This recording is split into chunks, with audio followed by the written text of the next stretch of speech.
lecture, we're going to be discussing about flow networks and an algorithm to solve such a network. Okay. What essentially is a flow network? Well, in a computer science language or in a graph language, let me put it that way, that we can define, okay, a flow network. Well, this is nothing but a directed graph where each edge has a positive weight, and that positive weight you may think of capacity of the edge. Now, what is capacity? It is the idea here is that means that how much maximum load that edge can sustain. Or uh, think about you wanna send some items, or let's say you are an entrepreneur and you wanna set up a business of import export. You wanna import rice from Bangalore and sell in Toronto. Okay, so you can get rice at a lower cost in Bangalore and in Toronto or in North America, then you can distribute or you can sell. Now, in order to set up, you need to find or you need to basically think about the options. What options do you have? You can send bags of rice via different routes possible.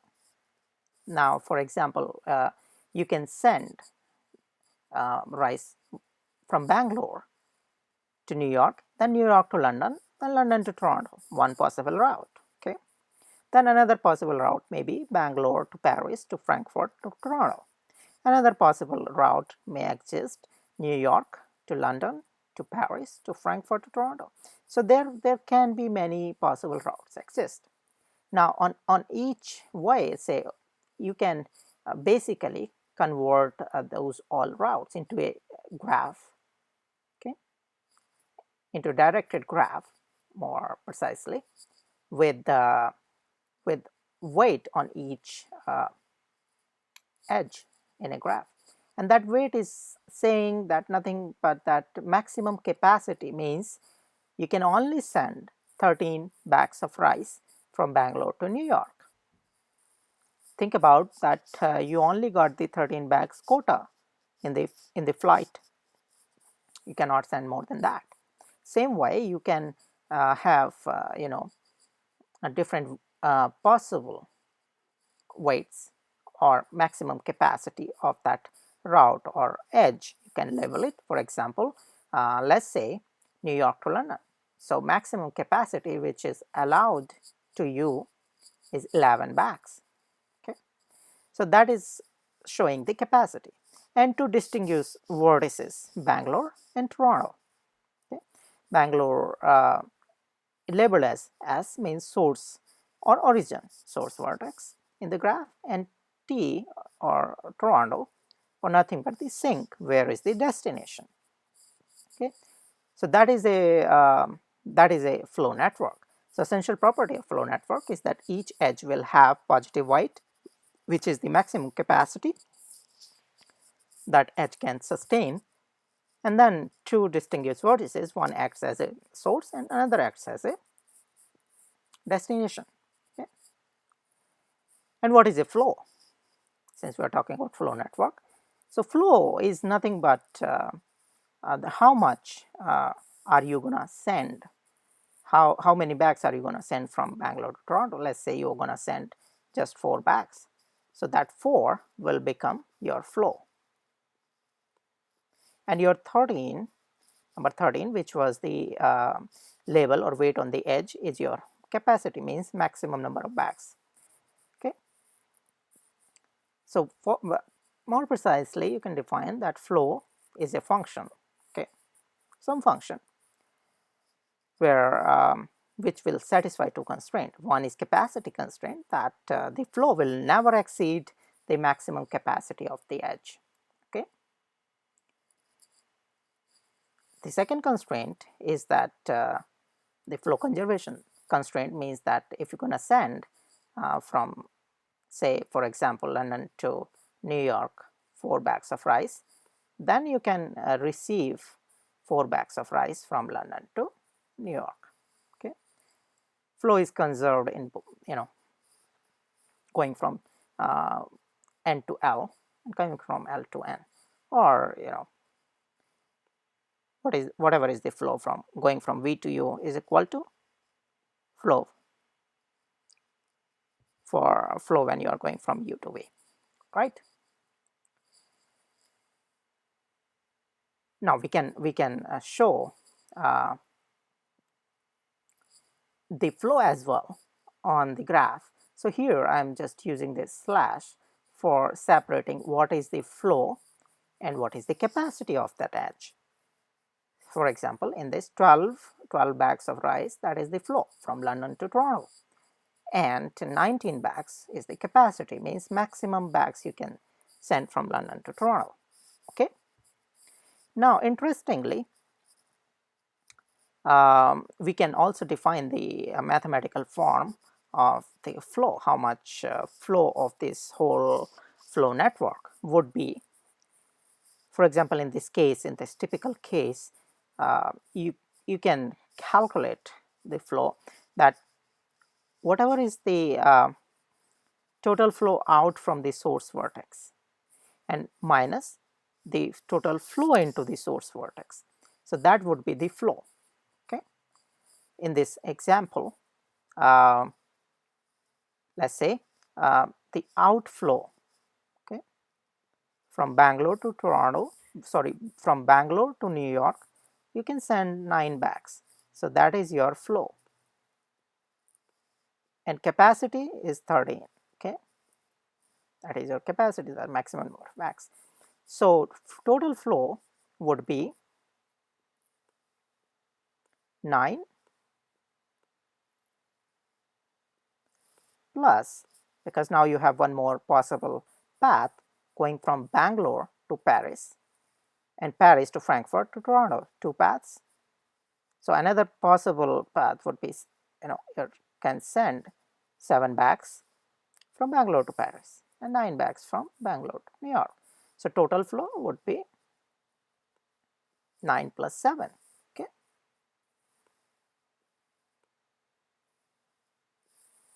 In this case. All right. Now, having said that, now what do we mean by the maximum flow?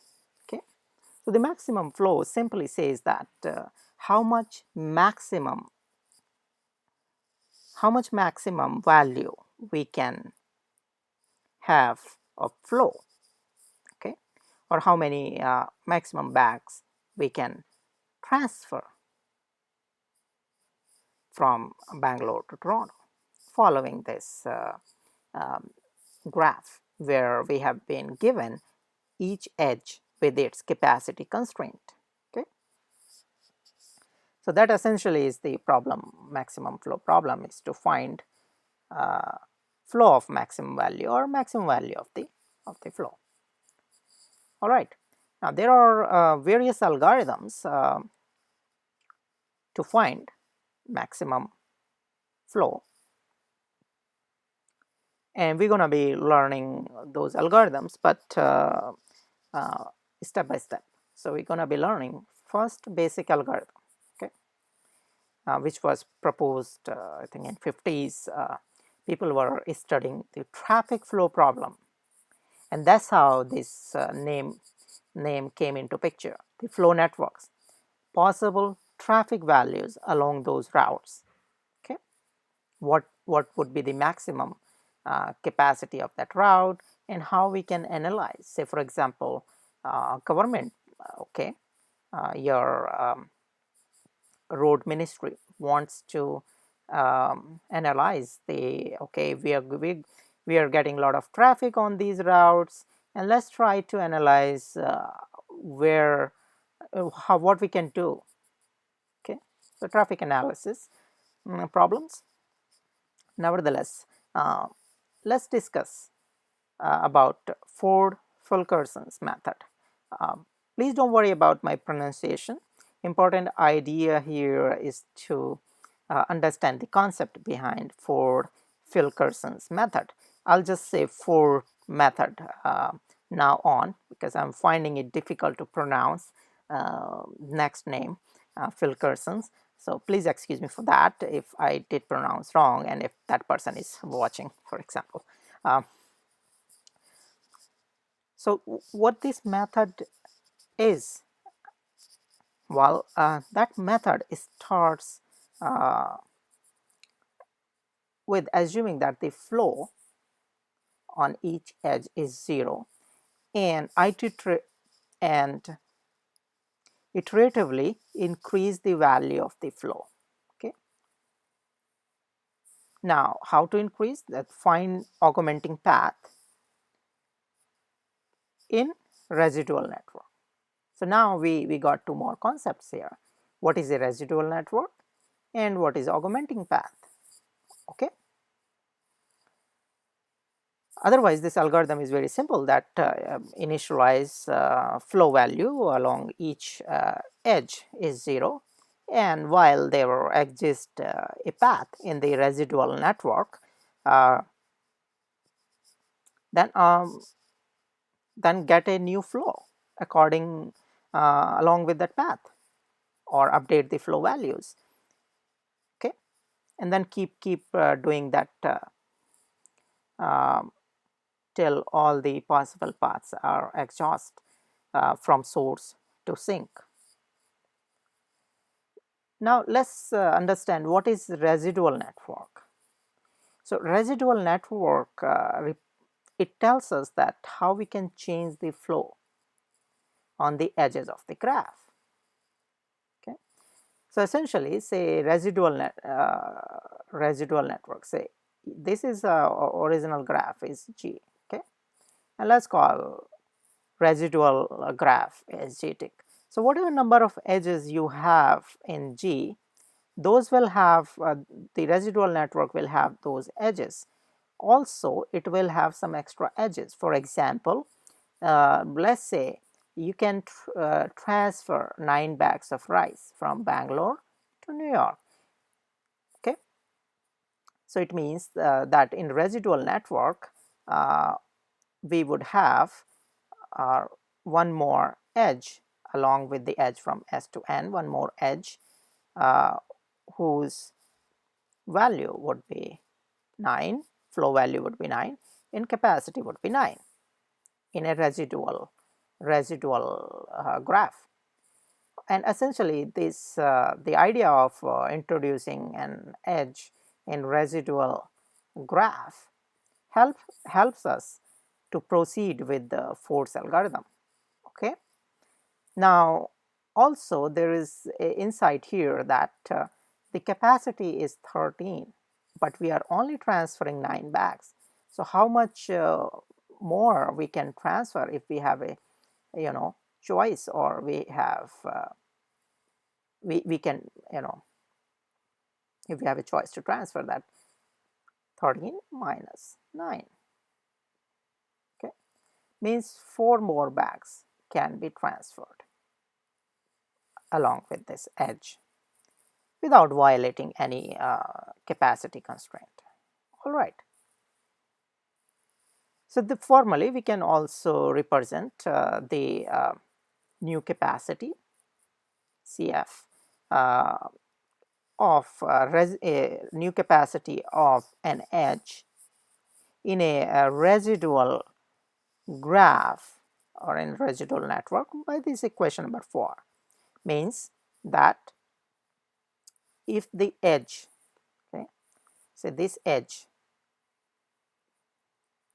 belongs to original graph, then the capacity in the residual graph would be 13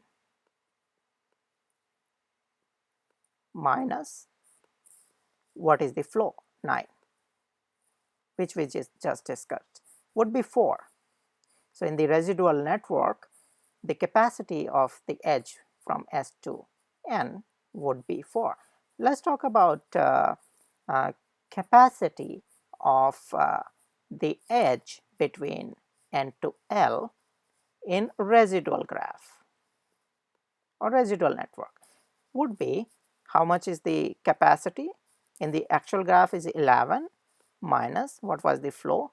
10, and that means 1. So residual graph intuition is that whatever capacity we get here means that many bag or that much more flow we can have along that path without violating any flow constraint. Okay, and as we said earlier, we also include or introduce an edge from L to N, which will have the same value f of uv, which is 10, in the opposite direction. Okay, so that means flow is 10 in opposite direction and the capacity is 10, and they're introducing an edge in the opposite direction is simply needed for this algorithm to work, and also that we are maintaining the constraint of flow conservation. Okay, that we can, you know, we are transferring 10 bags of rice from New York to London, and we can also, receive London to New York 10 bags of rice. Okay, so that's a basic concept for residual network, and how to introduce new edges in the residual graph, how to calculate new capacity on the edges in residual graph. So these concepts we would be needing in order to work with the force algorithm. All right, good. Now let's move forward.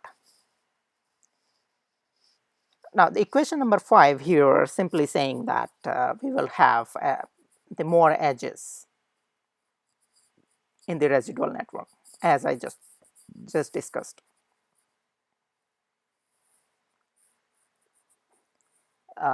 As you can see here, we have introduced an edge from N to S, and having the capacity 9, having the flow 9 as well as capacity 9.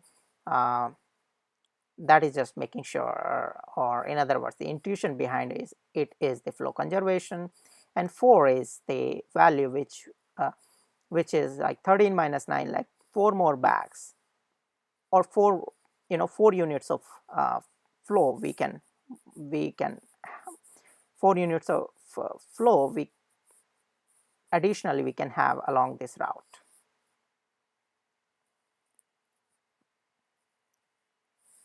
And we can complete this whole graph for residual network. So this we can safely say that so earlier was G, and now we introduced new edges, we have new flows. All right, now here it would be 1. We have new flows. Okay, so the very simple thing to understand that to create this residual graph, as soon as you have this network, whatever is the flow you are sending from one vertex to another, just make an edge in the opposite direction with the same flow. So we did for all the edges. Okay, because we're going to have extra edges in the flow residual graph. Okay, and then afterwards, after you have introduced extra edges, then simply those extra edges. Now next you can think of giving a capacity value to an edge in the residual graph, and the capacity would be nothing but simply whatever is the maximum allowed value, 13 minus 9, that is 4. Here 12 is the maximum allowed value in the original graph, and 7 was the flow. So 12 minus 7 is 5. So the value of capacity in residual graph would be 5. Okay, and going backwards, you would have capacity 7 as well as flow 7. All right. Now another concept here, that the edges which turn out to have 0 value, the new 0 value for capacity, we just don't need those edges in our graph. Okay, so for example, the actual edge from actual edge in the original graph G from F to T had the capacity 4 and flow 4. Okay, and in the residual network, residual graph, we calculate the new capacity, and new capacity will come 4 minus 4, which is 0, the new capacity of the edge in the residual graph. So we don't need this edge because its capacity turned out to be 0. In the same way, the capacity of the edge between F to L in the residual graph would turn out to be 0, because 6 was the flow and capacity is 6. So the new capacity in the residual graph would be 0. So we don't need that edge. So we can remove these edge, and as you can see here, this is now our new residual graph with all the edges have capacity value associated with them and the flow value. Okay, so here say 4 is the capacity value, new capacity value of this edge S to N. Same way, new capacity value of the edge between S to P is 5. Okay, now let's talk about an example of an augmented path. We're going to be needing the augmented path concept in order to work with our Ford's algorithm, where it says that you keep updating flow for till you find an augmented path in your residual network. So augmented path is nothing but the path from source to destination or source to sink. Okay, if there exists such a path, for example, here there exists a path from source to sink S to T, that is from S to N, N to P, P to L, L to T. There may exist another path, let's say from S to P, another augmented path, then P to F, and then well, in this case it doesn't go because in this residual graph we don't have any edge from F to P. So we can take another example. Let's say we go from S to N, N to L, L to T, another augmented path, and that is the S to P F L is not augmented path. So as you can see here, in our residual graph, the paths, okay, those may be different than in your actual original graph. All right, so that's the augmented path concept. Now let's see what's the Ford's algorithm is or method is.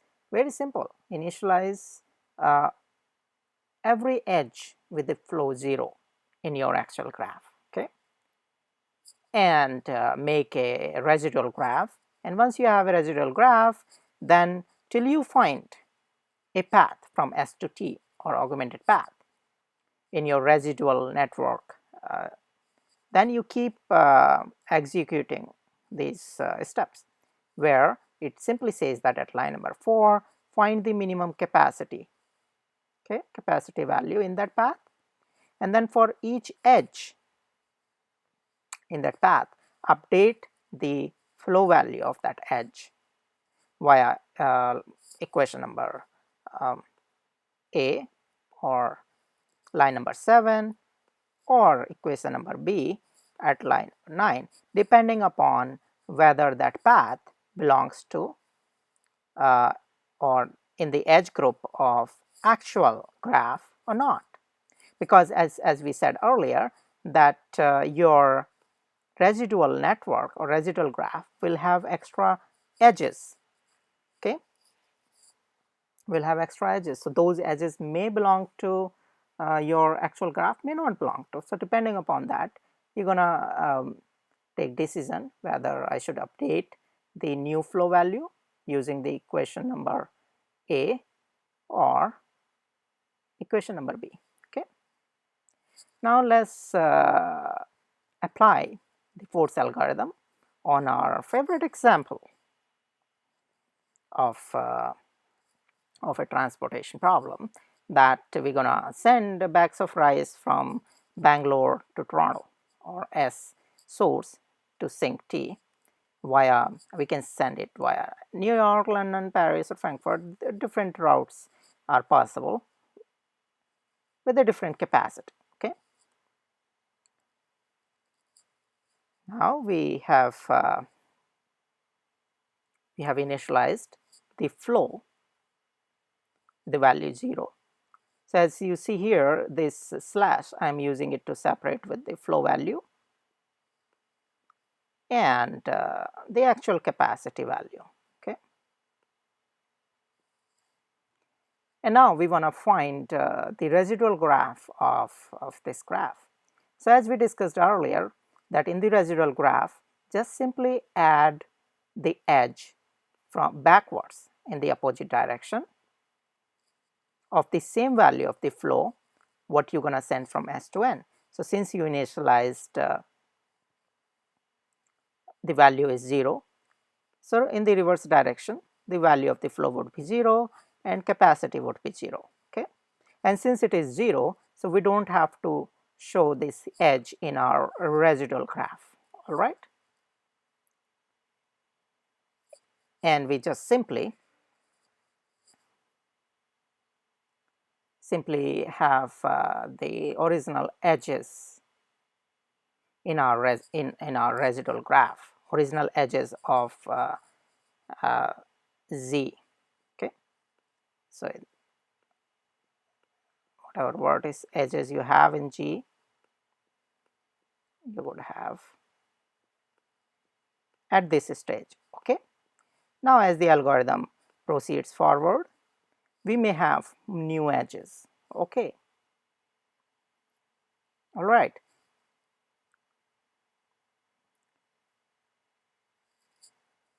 Now let's say let's find an augmented path. So we found that okay, we have a path which exists from S to N, N to L, L to P, P to F, F to T in our residual graph.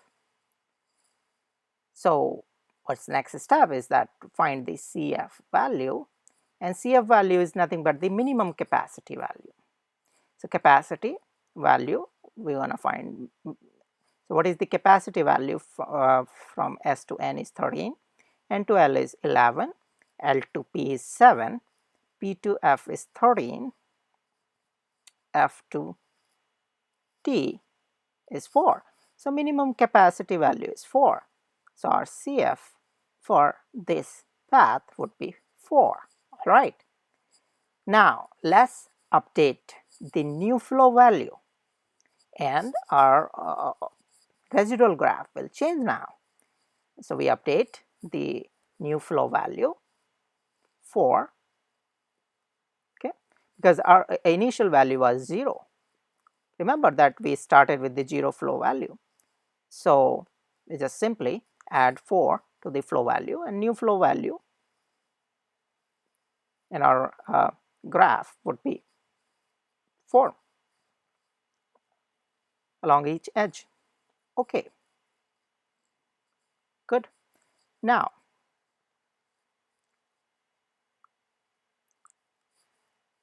we said that in our residual graph we would add an edge in the opposite direction which will have the same flow value. Say the equation here, okay, same flow value and same capacity value with the flow. So flow was 4, if you remember, flow was 4 going from S to N. So we added that edge, and we do the same operation for all other edges. Okay. And the next what we discussed, that the new capacity value along each edge in this path would be simply that the 13 minus 4. 13 minus 4 would be 9. So what it is saying essentially, that we can send 9 more units of flow from S to N. So in our residual graph, 9 would be the capacity value, new capacity value. In the same way, say from N to L, our new residual capacity is 7, is simply the difference between 11 minus 4. Okay, so 7 more units of flow we can send from N to L. So we can complete this whole these paths. Okay, now let's go back to the previous page, because I wanted to discuss one more concept here. If you see the edge from F to T, okay, so the F to T, we had, if you remember, we had originally 4. So whatever is the leftover, and minimum capacity was 4. So if we send 4 units of flow from F to T, we don't have any more capacity left. So new capacity value would be 0. Since it is new capacity of this edge is 0, we can safely remove this edge in our residual graph. Okay, so that's how it looked like. So I remove that. Okay, and if we want to see flow at this point, it's simply 4. The how much flow is going out from source is 4. Here actually it is 0, and we don't have any flow coming into the source. 4 plus 0. At that point, it's not maximum value, but we increase the flow to 4. So in our actual graph, the flow would be 4. Okay, not in the residual, in the actual graph. Now let's move forward. Is there any other path? Yes, we found another path. That possible path is from in our residual graph. This is a residual graph. We can go from S to P, from P to F, from F to L, and from L to T. And we do the same operation, that we find the minimum capacity in our residual graph along this path. So what we see here, that the minimum capacity value, so from S to P is 12, P to F is 9, F to L is 6, and L to T is 19. So minimum capacity is 6 actually. So our CF value would be 6 for this path. And now let's fill up all other values. Let's find the new flow value now. Okay, so the new flow value would be simply we add 6 more units of flow along this path. So if we add 6 more units of flow, what's gonna be the flow here from S to P? 6 plus 0 means 6. Okay, what's gonna be the flow from P to F? Simply we just add 6. Okay, so we keep on adding 6. We increase the value of the flow to 6, and we fill up all the entries. Now we got the new flow in our actual graph, and now we changed our graph. So we got to update our residual graph. So what our residual graph would be? Simply how much more flow we can accommodate from S to P would be 12 minus 6. Okay, that means 6 more we can accommodate from S to P. And the second was that in the opposite direction, these 6 units of flow.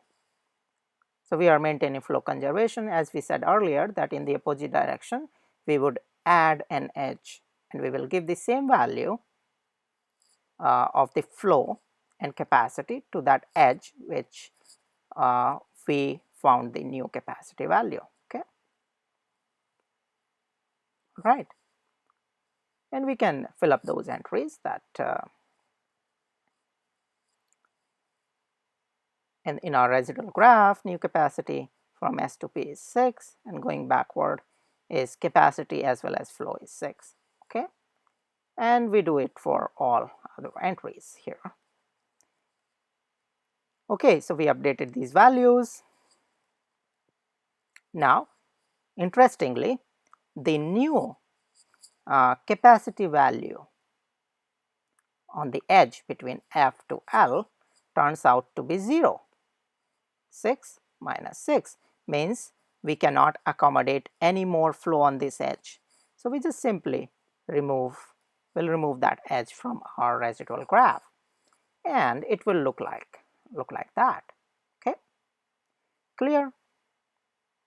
And what would be the flow? Well, simply how much we are sending out from the source in our actual graph is 4, and from S to P is 6. Okay, 10. So our flow of the network increased to 10 value. Now let's find, is there any other path from S to T in our this residual graph exists? Okay, yes, there is a path exists. We can go from S to P, P to N, N to L, and then L to T. Okay, same operation. What is the minimum capacity value along that path in our residual network? Well, simply we just keep on finding. So from S to P is 6, from P to N is 3, from N to L is 7, and from L to T is 13. So minimum value would be 3, which is between P to N. Okay, so we just update the new flow values now in our actual graph. So new flow values we just add. Okay, so we were sending so new flow values would become like, we just add the 3 value here. Means we can accommodate 3 more units, and this 6 was our residual capacity. So you can also think in that form too. We didn't show here the full thing. Otherwise you can add 6 plus 9 divided by 12. You know, it can look like this. This 12 was actual value. So we increase the capacity. We increase, the flow on this edge between S to P by 3 units, because our new capacity is 3. Okay, and new flow value 3. Okay, so we just basically this picture here is just simply saying that I'm just increasing the value by 3. Okay, I'm just increasing the value by 3 along this path. I'm not doing anything else in this at this time in this particular moment. Now, as you can see here, I'm now keep on updating the new capacity value in residual graph. So since I increase the flow value by 3 in the opposite direction, I'll just increase the value by 3. Okay, well, because of flow conservation. And what would be my new residual capacity would be simply 3. Okay, or this was I can think of in actual original graph is, so we increase 6 plus 3, okay, and came to 9, and then 12 was our maximum capacity along this edge, and we can accommodate 3 more units of flow along this edge. That's what our residual graph says, okay. And here, say interestingly, from P to N we have exhausted its capacity. So 3 minus 3 is 0. We can safely remove this edge, okay. Now here 7 minus 3 is 4, and same way here 13 minus 3 is 10. All right, it will look like that. And now see, we can finally say what is the flow value, new flow value. Now how much we are sending out from the source is 4 from S to N and 9 units from S to P, okay, and there is nothing coming into the source in actually original graph, okay. Now let's find out is there any other path exist which we have not explored yet in our residual graph, okay. Yes, we found a new path which is between S to T is SNLT, okay, and the minimum capacity along that path we followed the same procedure and we found that okay, 4 value is the minimum capacity along that path, and we found the new flow values in our actual graph. We just increased the value by 4, as you can see here. We could send 9 but we increased by 4, okay, and next would be simply how much on the backward edge, we just simply increase by 4,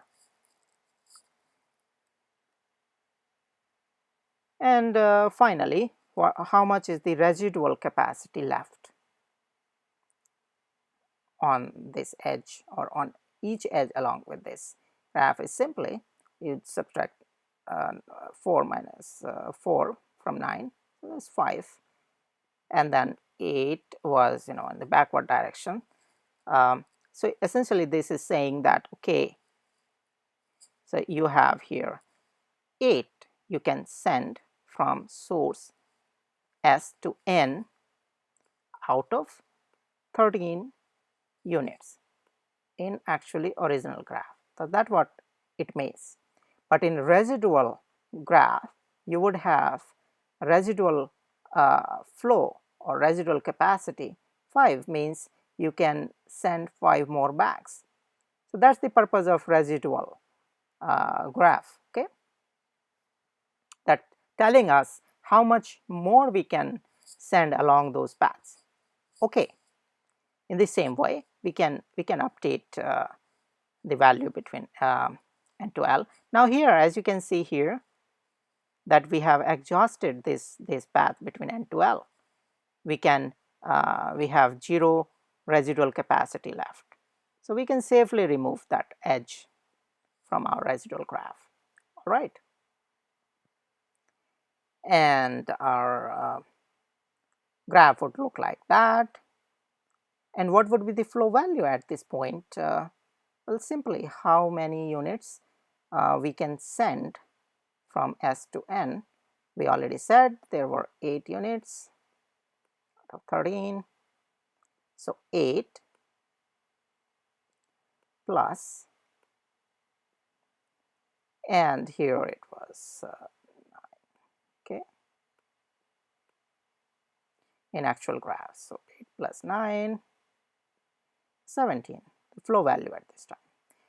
Now let's say algorithm will check, is there any other path from S to T exist in our residual graph, okay. So let's see if there is any other path. Well, yes, there is a path that we can choose going from S to N, then N to P, then P to L. and then L to T. So let's see how much is the minimum capacity along that path. We found the value 3. All right. Now note here that things will slightly change because this edge between N to P, it is a new edge which we added in our residual graph. This edge was not present in our original graph. So we're going to be executing the equation B with or line number 9 in the algorithm. Okay, so that was our equation B. So let's see now, we figured out what is the capacity value 3, and now let's find out the new flow values along that path. Simply we increase the flow value by 3, and then at this path, see, we did the minus, so we have 0 value here. Okay, and then on this path too, because path from P to L doesn't exist in our original graph, but it exists in our residual graph. So we're gonna be executing line number 9. So we are subtracting the value. 4 minus 3 is 1. And then from L to T, we're just simply increasing the flow value by 3. Okay. And going backward direction, to complete this residual graph or update the residual graph for different edges, we just increase the value by 3. Whatever value we were sending from S to N, same value will be added from N to S. Okay. And now the new value on our edges or residual capacity values would be 2. Okay, 2 is nothing but 5 minus 3. If we go back, 5 minus 3, okay, equal to 2, means residual value is 2. However, the actual value, or 11 by 13, remember in the actual graph 13 was the maximum capacity. Now 11 units we can send, and we have no more path left. So see the how beautifully the edge in the backward direction gave you value 11. Okay, so the total flow value is simply 11 plus 9, because here is gonna be 9 by 12 in actual graph. After removing this edge, graph would look like this. And let's see if there is any other path. Well, there is a path, S to P, P to L, and L to T. So let's see how we're gonna work on this path, and let's see what is the residual capacity left on this this path. So residual capacity left is 1, as you can see here. So what we're gonna do next? We're just gonna do add one more unit of flow from S to P. So if we do that and calculate the new values, we just simply get new values, and we can now got this graph, residual graph. So as you can see here, now we have no more path left from S to T. There is no more path left. Means whatever flow value we get now, that is the maximum flow value. Okay, and we can complete the graph, and we can see how does the final values look like on our actual graph example. As you can see here, that we got the maximum flow value 21. It's nothing but it's say 11 plus 10. All right, and other values are marked. So you can see also how much value is going into the sink, 17 plus 4. Okay, So that was a simple but a bit tricky Ford-Fulkerson's algorithm for finding the maximum value in a graph or a flow graph. Okay, now let's talk about the complexity of this algorithm. Well, as you can see here that we are trying to find paths. So now this line number 3, um, it's basically searching the path or trying to find the path in a graph. So as you can see that you can construct a depth first search algorithm, or you can operate a breadth first search algorithm on the graph. As here you're gonna search paths, augmented paths.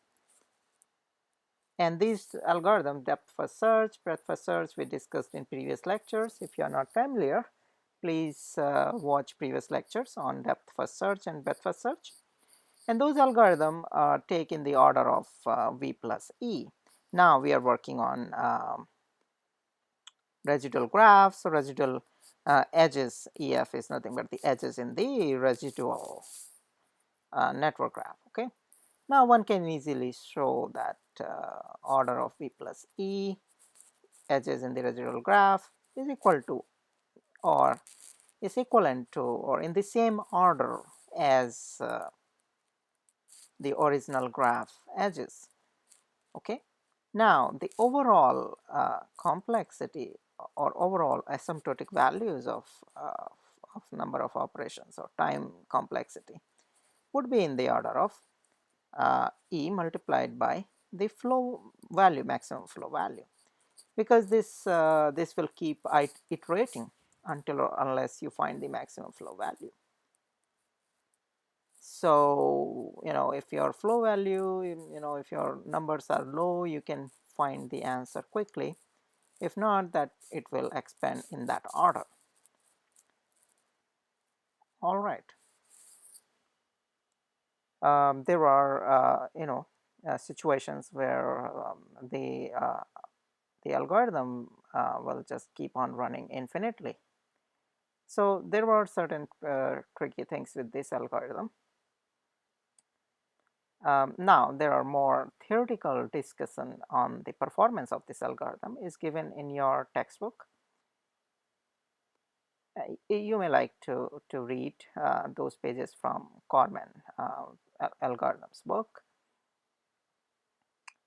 For this lecture, this discussion is good enough, and thank you very much for subscribing and liking LEPROFESSEUR lectures on YouTube.